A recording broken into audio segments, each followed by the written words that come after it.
Okay. Halo, selamat malam teman-teman. Apa kabar? Mohon maaf ya, terlambat 2 menit. Harusnya kita mulai pukul 20, tepat pukul 20, dan malam hari ini saya mulainya pukul 20 lewat 2 menit. Ada gangguan teknis di domestik. Oke, baik teman-teman. Malam hari ini kita menginjak episode yang ke-50. Perlu saya sampaikan bahwa untuk hari Kamis kan hari Natal ya, maka kita akan libur. Kemudian hari Senin minggu depan juga tanggal 1 kita juga akan libur ya. Dan hari Senin juga akan libur gitu ya. Jadi episode ke-51 teman-teman, kita akan mulai di tahun 2026. Baik, malam hari ini saya mengambil judul saat inisiatif tidak lagi dianggap sebagai aset di organisasi. Inisiatif tidak dianggap sebagai aset di organisasi. Kenapa saya mengambil judul ini? Sebetulnya berangkat dari fenomena yang sering sekali saya temui, di mana ketika kita kedatangan karyawan baru gitu ya. Karyawan baru di level apa aja, mulai dari level staff atau fresh graduate gitu ya, kemudian di level supervisor, bahkan di level manajemen pun gitu ya. Itu biasanya mereka itu mengalami 3 fase. Karyawan baru di organisasi atau di perusahaan itu selalu kebanyakan mengalami 3 fase. Fase yang pertama adalah fase awal. Di fase awal ini, para karyawan baru itu biasanya punya inisiatif yang cukup tinggi. Mereka ingin sekali berkontribusi, memberikan ide-ide, memberikan solusi atas permasalahan-permasalahan yang mereka lihat di organisasi atau di pekerjaan. Mereka punya usul ini, usul itu, ini harusnya begini, ini harusnya begini gitu ya. Dan kebanyakan ide-ide itu merupakan hasil pengalaman mereka pada saat mereka di organisasi sebelumnya. Itu jamak sekali terjadi. Ini adalah fase awal pada saat karyawan baru bergabung dengan kita. Kemudian fase yang tengah gitu ya. Ini kita mendapati behavior mereka, kelihatan mereka mulai menahan diri nih gitu ya. Masih memberikan usulan, tapi kayaknya nggak sebanyak di awal-awal dia bergabung deh gitu kan. Itu kayaknya dia mulai mau mendengarkan, mulai menunggu arahan dari atasan, bahkan kemudian dia akan berpikir 2 kali juga sebelum dia menyampaikan pendapatnya atau menyampaikan solusi gitu ya atas permasalahan di pekerjaan. Itu fase yang kedua. Fase ketiga itu adalah dia yang sudah tidak terlalu banyak bersuara untuk menyampaikan inisiatif. Jadi dia masih bekerja secara profesional gitu ya, tetapi sudah tidak lagi itu mengusulkan ini harusnya seperti ini gitu ya, untuk solusi permasalahan dalam pekerjaan sehari-hari. Nah, 3 fase itu gitu ya. Yang pertama adalah dia semangat banget, banyak sekali inisiatif atas solusi atas masalah-masalah di pekerjaan. Fase yang kedua inisiatifnya mulai direm, dan yang fase ketiga adalah di mana dia sudah tidak lagi mengeluarkan inisiatif gitu kan. Padahal dari fenomena ini yang menarik adalah ini kan orangnya masih sama gitu ya. Kompetensinya juga tidak turun. Bahkan pengalamannya meningkat gitu ya, bertambah pengalamannya. Tetapi yang hilang adalah keberanian dalam mengungkapkan inisiatif. Kemudian secara psikologis juga mereka itu mulai merasa tidak aman kalau mereka mengeluarkan inisiatif. Jadi ini bukan soal orang ini menjadi malas gitu ya, tetapi dia sudah belajar atau organisasi atau perusahaan kita itu secara tidak sadar itu mengajarkan kepada mereka bahwa inisiatif itu punya risiko. Dan kalau perusahaan kita terus-menerus mengajarkan ini kepada para karyawan, maka memilih untuk diam, tidak mengeluarkan inisiatif adalah pilihan yang menurut saya paling rasional yang diambil oleh karyawan kita, gitu ya. Mari kita lihat hasil riset. Ini dari episode yang satu ke episode yang berikutnya selalu konsisten bahwa ternyata dari hasil riset secara global 23% karyawan yang engage. 23% karyawan yang engage dengan pekerjaan maupun dengan organisasi. Jadi sisanya itu adalah tidak bekerja dengan hati, tidak engage gitu kan. Nah, mereka yang tidak engage ini atau disengage ini bukanlah mereka yang kurang cerdas. Pasti sebagian adalah mereka para profesional yang cerdas gitu ya. Bukan juga karena mereka orang yang malas gitu kan. Tetapi fenomena yang tadi di mana karyawan melalui fase 1, fase 2 dan fase 3 itu adalah perasaan bahwa saya tidak didengar, tidak ada ruang di perusahaan ini untuk inisiatif saya berkembang atau diimplementasikan gitu ya. Jadi itu yang terjadi. Nah, kemudian hasil dari riset atau artikel dari Google dari berbagai macam penelitian gitu ya. Tim kalau dia punya psychological safety yang tinggi, mereka punya kecenderungan untuk lebih inovatif dan lebih adaptif dengan perubahan. Teman-teman, saat ini yang namanya kondisi lingkungan bisnis itu memang sangat demanding untuk organisasi lebih cepat lagi dalam berubah, gitu kan? Nah, hal inilah yang kemudian menyebabkan atau menimbulkan suatu pertanyaan kalau organisasi masih saja tidak mengakomodir atau masih saja tidak welcome dengan karyawan-karyawan yang punya inisiatif yang dapat memperbaiki atau meningkatkan kinerja perusahaan kita. Mari kita lihat sebetulnya apa sih yang menjadi akar masalah kondisi seperti ini. Akar masalah yang pertama adalah sistem di organisasi kita itu lebih menghargai compliance dibandingkan kontribusi. Saya ulangi lagi, akar masalah yang pertama adalah sistem di organisasi kita itu lebih menghargai kepatuhan dibandingkan kontribusi. Sehingga gitu ya, yang dianggap aman gitu ya, itu budaya atau kebiasaan yang dianggap aman itu adalah yang udah ikut aja arahan dari atasan. Nggak usah banyak tanya, nggak usah banyak ide, itu akan mengganggu yang namanya ritme kerja tim, gitu kan.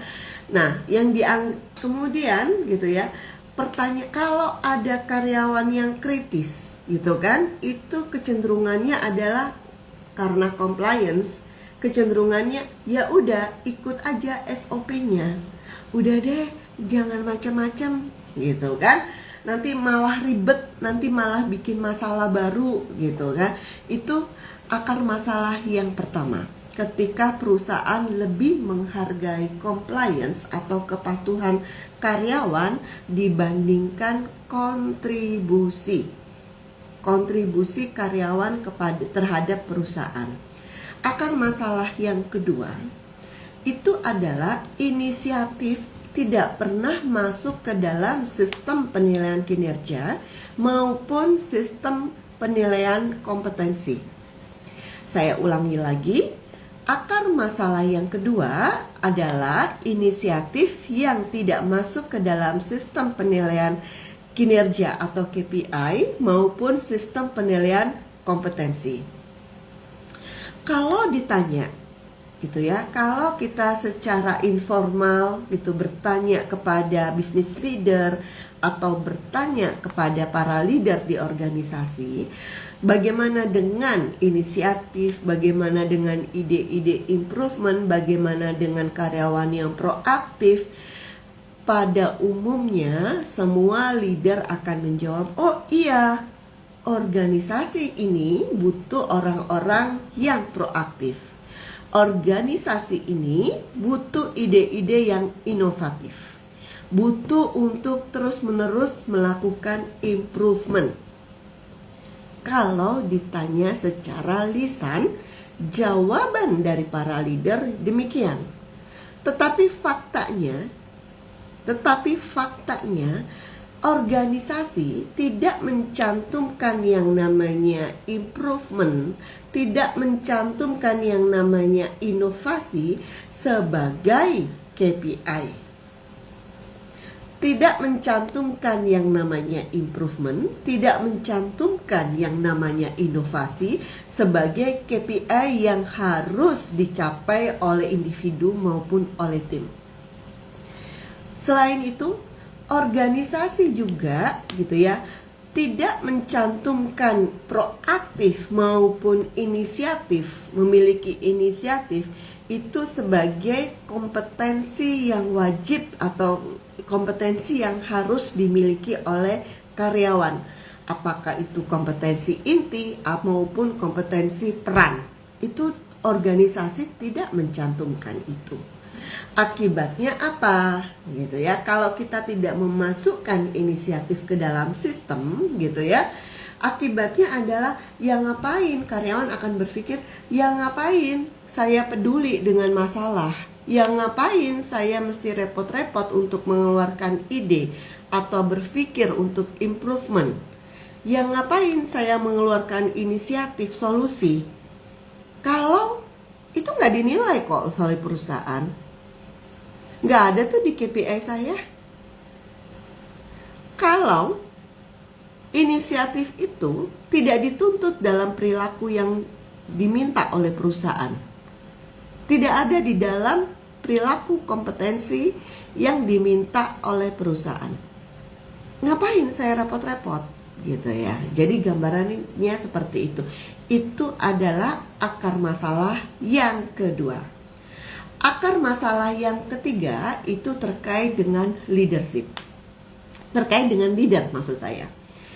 Kita tahu ya, kalau kita menjadi leader di korporasi, memang hari demi hari, waktu demi waktu kita itu, apalagi kalau swasta ya, korporasi swasta yang sangat agresif, maka dari waktu ke waktu ini kita akan selalu dikejar dengan yang namanya deadline, dikejar dengan target, dikejar dengan ekspektasi dari atasan. Itulah kenapa gitu ya, banyak leader fokusnya dalam bekerja sehari-hari itu fokusnya adalah gimana caranya untuk cepat dapat output. Dan karena sibuknya tidak sempat lagi tuh gitu ya untuk mendengarkan ide, kemudian memproses ide-ide dari bawahan, udah nggak ada waktu gitu ya. Fokusnya adalah bagaimana untuk cepat-cepat menyelesaikan pekerjaan, mencapai KPI gitu ya. Kalau ada timnya yang kemudian mengusulkan inisiatif, dianggapnya adalah membuyarkan fokus tim. Kemudian belum lagi, aduh kamu kalau punya inisiatif gini, kamu nambah-nambahin kerjaan tim deh gitu ya. Belum lagi kalau kemudian atasannya mengatakan bahwa ini iya kalau inisiatif kamu bagus, kalau enggak gitu ya, ini potensi untuk resiko untuk gagal, resiko untuk adanya biaya yang muncul ini ada loh gitu kan. Jadi gambarannya seperti itu. Akar masalah yang keempat gitu ya, itu adalah terkait dengan kegagalan atau faktor risiko. Banyak organisasi yang tidak siap dengan yang namanya risiko. Risiko itu tidak, kegagalan itu tidak ditolerir, tidak ditoleransi oleh organisasi. Jadi kalau orang bikin salah karena dia mau improvement, langkah baru, maka jamak untuk terjadi yang namanya kesalahan. Kalau orang bikin salah, langsung dilabel orang ini gagal. Padahal kan kegagalan itu biasa saja. Jadi kegagalan seseorang, kegagalan karyawan pada saat dia punya inisiatif untuk improvement, itu akan dipersepsikan oleh atasan atau oleh perusahaan sebagai apa? Sebagai Kegagalan menimbulkan masalah sebagai masalah baru. Kegagalan tidak dipersepsikan, tidak dipahami sebagai fase proses belajar, bagian dari proses belajar, tetapi sebagai kerugian, gitu ya. Itu yang terjadi. Sehingga apa, gitu ya. Belum lagi kalau kita bicara masalah trust. Karyawan kita punya inisiatif untuk melakukan improvement, tetapi improvementnya gagal. Di situ atasan tuh biasanya sudah berkurang tuh, gitu ya. Rekening di bank emosi atasan itu sudah berkurang. Rasa trust itu semakin menurun, gitu kan. Nah, kalau perusahaan menerapkan itu, maka yang ditangkap oleh karyawan bahwa kalau saya punya inisiatif, kalau saya mau mencoba cara baru, itu merupakan hal yang beresiko, hal yang berbahaya, gitu ya. Jadi amannya adalah ya sudah, saya diem aja, saya bekerja saja sesuai dengan SOP. Itu akar masalahnya. Mari kita bicara terkait dengan solusi. Sebetulnya apa sih yang harus kita lakukan? Teman-teman, nanti kalau nggak sampai 30 menit nggak apa-apa ya, gitu ya. Saya juga ada hal tertentu lah yang harus selesai juga. Baik, solusi yang pertama, mari kita mulai mendefinisikan apa yang disebut dengan karyawan yang baik atau karyawan yang kompeten. Jadi, gitu ya, di banyak organisasi kita ini sering sekali mempersepsikan karyawan baik itu adalah karyawan yang patuh, karyawan yang gak kritis, gak banyak nanya, karyawan yang cepat menyelesaikan pekerjaannya, cepat dalam mengeksekusi tugas yang diberikan oleh atasan. Itu di banyak organisasi itu adalah indikator atau definisi operasional dari karyawan yang dianggap baik. Secara jangka pendek, hal ini memang membuat proses kerja menjadi rapi, fungsi monitoring terkendali, gitu ya, fungsi controlling itu juga bagus, terkendali semuanya. Tetapi secara jangka panjang, ini organisasi akan kehilangan yang namanya sudut pandang kritis, gitu ya. Masalah yang kemudian kita abaikan begitu karena budayanya adalah perusahaan berpikir bahwa karyawan yang baik adalah yang patuh, yang hanya comply dengan SOP, menjalankan SOP belaka, maka karyawan itu ketika memahami ada masalah dan dia hanya mendiamkan. Dalam praktek di korporasi yang namanya masalah, gitu ya, itu seperti bola salju. Makin lama yang namanya masalah itu akan terus bergulir dan membesar. Akibatnya, dampaknya buat korporasi, buat perusahaan itu pun akan semakin besar. Jadi, langkah atau solusi pertama kita adalah mari kita mendefinisikan karyawan yang baik itu punya kompetensi apa dan punya behavior seperti apa, gitu ya.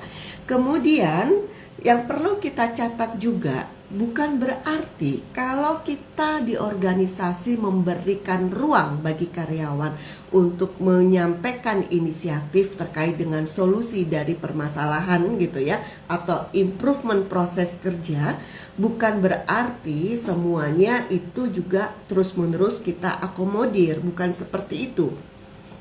Tetapi kita membekali para karyawan kita dengan mindset, dengan training. Training apa? Problem solving, decision making. Jadi, kalau mereka sudah punya ilmunya, ilmu bagaimana mengidentifikasi masalah, ilmu bagaimana merumuskan solusi, ilmu dalam menimbang atau mengelola resiko dan dampak sehingga dia bisa menemukan solusi terbaik, gitu ya. Kalau karyawan sudah memiliki itu, pada saat dia memberikan inisiatif solusi untuk improvement dalam pekerjaan, tentunya lebih bisa dipertanggungjawabkan. Karena usulan itu akan berbasis dengan data, gitu ya, lebih mudah diterima juga oleh organisasi. Oke, itu solusi yang pertama. Kemudian solusi yang kedua, kita memasukkan inisiatif improvement kerja, gitu ya, proses kerja ke dalam KPI. KPI tidak hanya bicara output, gitu ya, tidak hanya bicara deadline dan target, tetapi KPI juga bicara terkait dengan berapa proses kerja yang diimprove. KPI bicara juga tentang bagaimana kesediaan karyawan untuk sharing masalah dan solusinya, misalnya, gitu ya. Bagaimana proses problem solving, gitu ya, proses problem solving yang melibatkan lintas fungsi, misalnya, gitu kan. Nah, proses-proses itu, proses-proses dari inisiatif untuk improvement sampai tereksekusi, maka itu sebaiknya kita masukkan ke dalam KPI, gitu ya. KPI untuk para karyawan kita. Kemudian solusi yang ketiga itu adalah mari kita bicara mindsetnya leader. Memang menjadi seorang leader itu, kita ini dari waktu ke waktu itu betul-betul dikejar dengan KPI, dengan target, dengan deadline. Dan kita sering sekali tidak punya waktu untuk mendengarkan ide, kita tidak punya waktu untuk memberikan ruang kepada karyawan kita atau bawahan kita untuk mengeksplorasi potensinya supaya dia bisa memberikan kontribusi solusi yang lebih baik buat perusahaan. Sometimes atau sering sekali kita tidak punya resources untuk itu semua. Tetapi mau tidak mau, suka tidak suka, sebagai leader kita tidak langsung hanya comply dengan SOP. Kita lihat ya di media sosial, banyak sekali pihak-pihak yang bertanggung jawab atas suatu masalah karena dia comply dengan SOP belaka, maka kemudian tidak memberikan solusi yang tepat, gitu ya. Saya tidak sebutkan, teman-teman lihat aja itu ya, di media sosial itu banyak, gitu kan. Maaf ya, anjing saya gonggong. Sehingga sebagai leader pun, gitu ya, kita harus memberikan ruang aman kepada bawahan kita. Tadi kan saya bilang, bawahan kita itu kita berikan ilmu mengenai problem solving, decision making. Dan kalau dia sudah come up ke kita dengan data, dengan masalah dan solusinya, kita menjadi teman diskusi, gitu ya. Jadi kita memberikan ruang aman kepada bawahan kita. Kemudian yang keempat adalah solusi yang keempat, normalisasikan yang namanya kegagalan adalah proses belajar. Normalisasikan mindset bahwa kegagalan adalah proses belajar. Yang namanya gagal boleh aja, tapi cuma sekali aja buat belajar. Jangan karyawan atau anak buah kita ini melakukan kegagalan atau kesalahan yang sama 2 kali. Jadi, oke, kamu bikin salah, nggak apa-apa, sekali aja ya, gitu ya. Kamu udah belajar kan ya. Jadi kedepannya kamu nggak bikin kesalahan ya. Jadi kamu belajar ya. Jadi ini mindset ini yang kemudian dijadikan kebiasaan, gitu ya. Baik. Teman-teman, tadi saya sampaikan kita mungkin tidak sampai 20-30 ya. Oke, baik, saya coba untuk rangkum, gitu kan. Kenapa karyawan kita kenapa saya mengambil judul ini? Karena setiap ada karyawan baru di perusahaan kita, biasanya mereka melalui 3 fase. Fase pertama, banyak sekali idenya, banyak sekali inisiatif karena mereka ingin berkontribusi buat perusahaan gitu ya. New blood, karyawan baru kan pengen masih semangat 45 gitu ya. Itu fase pertama. Fase kedua, dia masih mempunyai atau mengeluarkan inisiatifnya, tetapi tidak seagresif di fase pertama. Dan fase yang ketiga itu adalah dia diam, bekerja hanya bekerja, memenuhi tuntutan profesional gitu ya, tetapi inisiatif dia sudah tidak melakukan, tidak mengeluarkan itu. Kenapa mereka menjadi demikian? Itu karena organisasi kita tanpa kita sadari sudah mengajarkan dia bahwa inisiatif itu adalah resiko. Inisiatif itu adalah risiko, jadi takut kalau punya inisiatif ada risiko-risiko baik tangible maupun intangible gitu ya, yang akan menjadi bumerang buat dia. Sehingga kalau terus-menerus organisasi mengajarkan itu, yang terjadi adalah karyawan itu memilih diam, dan diam itu menjadi pilihan yang rasional. Oke ya.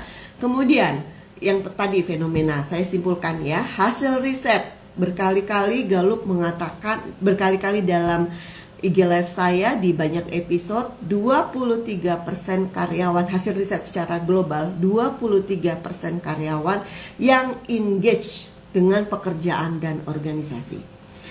Di luar itu 75% itu tidak engage gitu ya. Kenapa mereka tidak engage? Salah satunya kita bicara inisiatif yang dipatahkan oleh organisasi tanpa disadari, tanpa kita sadari gitu kan. Nah, akar masalahnya apa? Yang pertama, akar masalah yang pertama, di mana sistem di organisasi kita lebih menghargai orang yang patuh atau compliance dibandingkan kontribusi. Orang yang patuh dibandingkan kontribusi gitu ya. Kalau itu terjadi, itu merupakan pesan implisit ke karyawan bahwa kalau mau aman jangan macem-macem gitu ya. Organisasi yang sistemnya menghargai orang yang patuh dibandingkan orang yang punya peluang untuk memberikan kontribusi yang lebih baik lagi gitu ya, kontribusi lebih di bawahnya kepatuhan, yang penting patuh gitu. Akar masalah yang kedua, kalau inisiatif tidak kita masukkan ke dalam KPI maupun ke dalam kompetensi gitu kan. Ini penting untuk kita masukkan inisiatif. Jadi KPI-nya gitu ya, mengenai berapa angka improvementnya, apakah ada ide baru, inovasi baru dan sebagainya. Kompetensinya, perilaku apa yang dalam menyampaikan ide itu, misalnya dia proaktif, dia punya analytical thinking, maka itu kita masukkan di dalam sistem kompetensi di organisasi kita. Kemudian akar yang ketiga terkait dengan leader gitu ya. Leader, wahai teman-teman leader gitu ya, memang kita dalam keseharian itu nggak nafas lah gitu ya. Kalau kita kerja di korporasi itu susah nafas, dalam tanda kutip, dikejar target, dikejar deadline, dikejar ekspektasi dari para pemangku kepentingan gitu ya, baik internal maupun eksternal. Itu yang sehari-hari kita hadapi, sehingga kita melihat kalau ada bawahan yang punya inisiatif itu kayak ganggu fokus kita, jadi tidak fokus, terdistrak gitu ya, dan nambah-nambahin kerjaan, iya kalau berhasil, kalau enggak jadi masalah baru dan sebagainya. Kemudian akar masalah yang keempat adalah bicara mengenai risiko kegagalan inisiatif gitu kan. Kalau orang gagal itu, kalau orang gagal itu akan dianggap sebagai ada cap gitu ya, ada cap di mana kalau gagal itu ya udah gagal sekali itu diingat terus gitu ya. Bahkan di praktek organisasi nih teman-teman ya, zaman saya dulu itu ada salah satu direksi kami, BOD kami gitu ya, itu sampai punya buku catatan, buku dosa, kita sebut dengan buku dosa. Setiap hari dia akan fokus meluangkan waktu untuk melihat. Jadi kalau ada karyawan di perusahaan yang bikin kesalahan, dia akan catat tuh Jadi kita sebut itu dia diam-diam punya buku dosa. Itu rahasia umum di perusahaan gitu ya, di seluruh perusahaan kami waktu itu, bahwa beliau punya yang namanya buku dosa gitu ya. Nah, solusi praktisnya apa? Yang pertama, mari kita define lagi, kita definisikan lagi terkait dengan karyawan yang baik itu seperti apa. Apakah karyawan yang hanya patuh, yang hanya comply dengan SOP, atau karyawan yang punya daya nalar kritis, bisa berpikir kritis, dan dia bisa melakukan yang namanya merumuskan solusi yang tepat gitu ya. Tentunya teman-teman harus memprovide training, problem solving, decision making di organisasi supaya karyawan kita juga nggak asal nyablak gitu ya. Oh ini bagus sih, solusi asal nyablak. Kita harus provide mereka. Jadi kalau karyawan asal memberikan solusi, itu sebetulnya tanggung jawab kita. Mungkin kita belum memprovide ilmu yang tepat gitu ya. Itu solusi yang pertama. Kemudian yang kedua adalah kita memasukkan inisiatif ke dalam sistem kinerja gitu ya. Itu kita masukkan ke dalam KPI kita. Kemudian solusi yang ketiga, mari leader untuk memberikan ruang aman bagi karyawan atau bawahan dalam merumuskan atau dalam mengeksplorasi potensinya dan mencoba cara baru gitu ya, untuk bisa memberikan kontribusi lebih.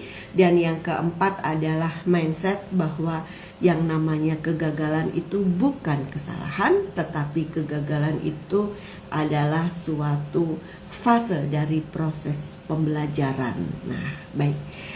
Itu saja teman-teman. Jadi pesan saya adalah mari kita mengelola organisasi, mengelola perusahaan kita itu tidak mematikan inisiatif karyawan kita gitu ya. Karena kalau kita mematikan inisiatif karyawan kita, maka dengan kata lain kita juga akan mematikan masa depan organisasi kita. Baik, teman-teman, ada pertanyaan? Tidak ada? Oh, ternyata sudah 20.34 gitu ya, lewat 30 menit. Baik, perlu saya sampaikan, nanti hari Kamis itu kan hari Natal ya. Jadi saya off, tidak ada IG Live. Kemudian tanggal 1 Januari juga tahun baru, kita libur IG Live ya. Kemudian tanggal 29 ini masih fase libur panjang ya, gitu ya. Kita libur juga ya. Dan tahun 2025 ini genap menyelesaikan IG Live itu 50 episode. Jadi tahun 2026, tahun depan Januari, tepatnya tanggal 5 Januari kita masuk ke episode yang ke-51. Nggak sadar ya, ternyata kita udah panjang perjalanan kita, 51 untuk tanggal 5 Januari 2026. Itu saja dari saya teman-teman. Terima kasih banyak atas kehadirannya pada malam hari ini. Semoga paparan ringan gitu ya. Saya tidak mau IG Live itu berat, tetapi yang memang praktikal sehari-hari, dinamika di organisasi sehari-hari. Nah, semoga paparan saya malam ini memberikan insight dan bermanfaat buat teman-teman semuanya. Selamat merayakan hari Natal bagi teman-teman yang merayakan, dan selamat tahun baru 2026. Terima kasih banyak, sampai jumpa di episode ke-51 di tahun 2026, tahun depan ya. Tepatnya tanggal 5 Januari 2026. Demikian dari saya. Oh ya, satu lagi. Saya sedang membuat modul terkait dengan Green HR. Mungkin Januari, 5 Januari kita akan bahas itu. Karena Green HR itu sekarang sudah mulai menjadi isu yang seksi di korporasi gitu ya. Saya sedang membuat modul pelatihannya dan rencananya saya tinggal ubah menjadi buku, tapi nanti saya akan ulas di Januari terkait dengan Green HR gitu ya. Itu isu yang seksi sekarang gitu ya. Sudah banyak konsultan yang mendapati klien-klien yang sudah mulai bicara terkait dengan Green HR, dan perlu kita berpikir juga gitu ya. Apa ini Green HR dan bagaimana kita implementasi ke dalam sistem organisasi kita. Itu saja dari saya. Terima kasih banyak. Sampai ketemu tahun depan ya. Dadah. Saya close ya. Terima kasih. Sampai ketemu tahun depan. Selamat Natal dan Tahun Baru. Saya close.